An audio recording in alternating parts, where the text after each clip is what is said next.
Monatie botalelanga Congo température ya maman Rosette et la fleur Nadambu. Après avoir défilé là-bas cité Pola mais cette fois Congo Température TV. Désormais, suivez-nous sur cette chaîne. Congo Température TV. Congo Température. La patronne, Rosette la fleur d'amour, chaîne à solo. Émission religieuse. Théâtre, musique, environnement. Bah, émission sportive. Émission politique, donc nulle part ailleurs. www.congotempérature.com. Pour nous avoir information à temps réel. Congo Température. Et yena mo pepe asika. Ya tobina Congo Température. Et yena mo pepe asika. Badonda te poani. Bana poto bana mokili mobimba. Vacancière. Awa tozali bongo na place Rosette 1, Rosette 2. Bino mozali komona. Nyonso osakana na mikili. Okuta nango awa. Donc place Rosette 1, place Rosette 2. Ezali bongo synonyme ya Paris to Bruxelles to États-Unis. Awa oyaka na bilamba to valise na yo. Nyonso okuta nango awa. Groupe électrogène industriel local à l'entreprise ya minene bana poto tuka awa kozala desite contactez biso na numéro oyo pona ba réservation na bino nyonso awa tozali bongo na place Rosette 1 Rosette 2 bino mozali komona. Bonjour très chers internautes, selon l'heure à laquelle donc vous nous suivez, donc bonsoir aussi Naba Obalandi Bisso, la nuit donc partout dans le monde sur www.congotempérature.com, un site cher à maman Rosette la fleur d'Hambourg. Donc je pense que vous avez commis tout donc René Abiri et aujourd'hui encore avec Dadi Kikandala, Dadi Kikambala, donc Dikambala, voilà donc Mokaba grand artiste et comédien congolais au Bisso Tutoyebi, à Salapé moi histoire belé jusqu'à présent toujours que bunda toujours en actualité mais Elo que sangi sibisu awa to découvrir tout à l'heure là je dirais un très grand merci à Elo Jemouya ya le tout puissant le patron illimité donc Paola Schengen et Kilo à Londres pourquoi pas maman Chantal Mampouya donc c'est Léo Mukuna boss des boss et maman Sylvie Kabeya maman sociale donc Audrey Nzola la patronne donc Fifi na Suède donc bonjour mon vieux Daddy. Bonjour papa, bonne. Très bien, sentez-vous bien. Qui tourne ma casse à la carte, il n'y a rien à dire. Ah, oui. Qui m'appelle des alliés donc c'est un repos parce que pendant 2018 c'est bandit. On a bossé dans cette émission et ça yo. Puis nazo pesa ba mère revient parce que ça né nanga libodo émission nanga liboso na kuma pap mo ba la mère revient. Donc merci architecte international Pierre Malongo Pierre. Na kanisa ki ko boka Pierre architecte Simeon Musindondo. Voilà baza ba architecte ba sa la fierté ya mboka Congo ba sa ngolibanda bazo memango na kisasa donc kitoko makasi. Donc merci na ba fan na nyonso ba bonne année na bino 2018 donc émission na liboso yango na sali et puis na batunyo JC Mangala Masalanga Blaise Malabou donc merci. Ok, donc le vieux Daddy, l'artiste, donc tu retrouves à Wana Studio, multi-studio, donc tu habites Daddy, donc comme sous artiste et musicien ou comment? Tu as biso to zaratu. Ta aux artistes et comédiens, biso to zaratu. Tu yembaka tu salaraba komba comédie au cours de salon na studio, ba teli on na CD, ba côté on na flash disque, biso zaratu. Mais awa naza mingi côté ya promotion na bango na studio dans la net il y a marketing il y a studio multi studio voilà. OK donc le vieux Daddy studio yango boza le rôle osali chargé en marketing na yango donc boza vraiment na ba option nini OK beaucoup ko servir la population congolaise surtout na ba musicien ba lingara koyemba trop donc ba héritier watana ba fali ipupa du Cap la merveille que je salue c'est Léo Scram et tata ma passe ba brigade donc et pour na ko aider les petits peuples musiciens ou bien kaka pour na ko servir les grands musiciens. Non asali on a ba qualité esengeli biloko musu azanango na ba studio musu ezate yango monaka ba grand chanteur na biso bazaka soka sali studio awa akero sala akero bakisana wakisa mixage na Europe awa ozana tina okende susu potote donc oza suna tina okende te donc ayeda ba matériel esengeli ya musala penza donc ya musala ozala na niveau nini soko ye na yebi bato ba yebi musique ba yebi bato yebi musique ba petata tour au petit tour oye otali et puis na nenga facilité na tala ka 8 heures du temps côté mbonga 8 heures du temps et pas monsieur Zara 1 heure voilà na bimzi na dévoiler déjà secret ya bombaki donc mbongo ba futela 1 heure et pas mususu aya pesango 8 heures du temps comme ça primero promotionnel baya bakozala dessus te donc biloko monsieur Zara ba studio minene awa na mboka o Congo.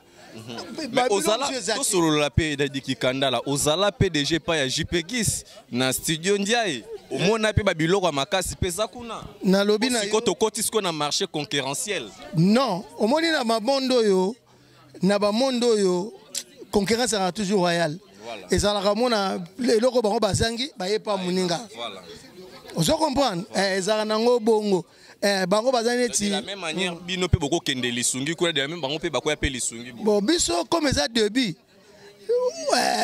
na boye ça polémique mais comme biso ça début tout ça que fort ba biloko ezaki je na ba studio mususu ezaza ba o ezanga ki biso joye nango siko donc tout ça que fort wala zane ti obotaki mwana na yo non olalaki ne toko oyi pas se toko siko tant yo oboti mwana osa le fort et tokezaka na pasi ndo nalalisa mwana nga na netokote donc mbala moko mwana ozombeli mo eloko voilà donc tout ça que fort wana ke de façon que ba studio eza awa na Congo totambolaki totali ndenge eza bazanga ke loko biso totiango bazanga loko biso totiango bazanga loko biso totiango ndinanga tout non par rapport à ce qui concerne aussi les artistes et comédiens.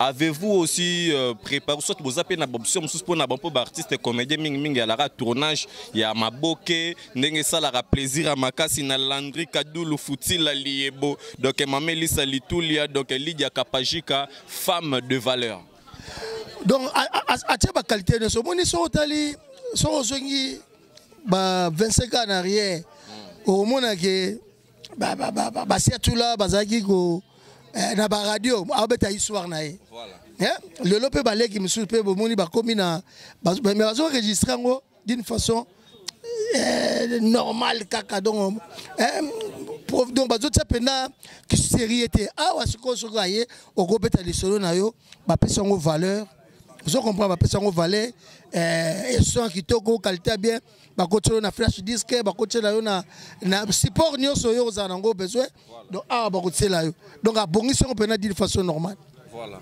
donc abongisi vraiment d'une façon normale mais alors mon veut d'Adiki Kandala groupe théâtral ekenda wapi non ngana na groupe Tapis Rouge j'étais ramango na poto bato ba libanda ba yebi bato ba libanda ba yebi neti na obongisa mikolo ba tout na mire mais faut na profiter pour sa première émission faut ba tout ba oui eza émission na liboso ya 2000 non deuxième émission ya liboso na sakina rabi pona makambu ya vie ya o ba akufa ki misu bon oza deuxième émission on a laki ça impact on des un impact na idéologie donc ndenge le bara mutulanga yi Mbuta Metro Makengo Marius Nkoyi donc Tapis Rouge ezala ba soutien makasi balobi ko kundami donc groupe Koufi ba musique benga Mama Chantal benga so monsieur bio makamavanga mais na poto bio mutazana bio te à perdre. Mais cette fois-ci, je pense que le tournage, il y a un groupe théâtral